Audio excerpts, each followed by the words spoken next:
Des files interminables devant les centres de distribution, des corps sans vie au sol, des pleurs, des cris.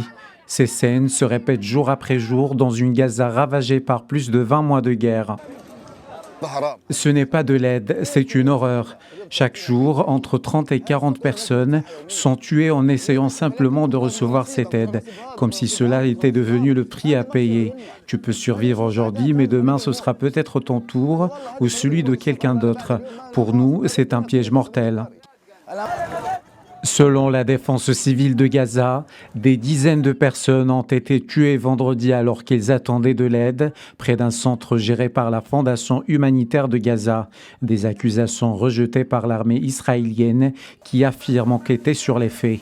Mais les témoignages s'accumulent. Depuis la mise en place de ce dispositif, des centaines de civils ont été tués dans ou autour de ces points de distribution, selon Médecins sans frontières. L'ONG parle d'un simulacre de dispositifs humanitaires responsable de massacres à la chaîne.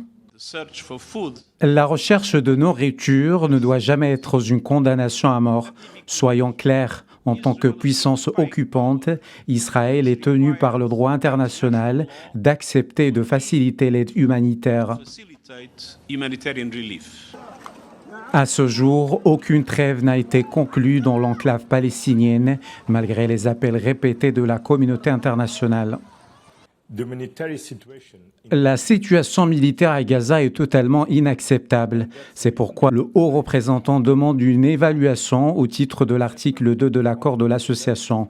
Le rapport est très clair. Il y a des violations systématiques des droits humains commises par Israël à Gaza.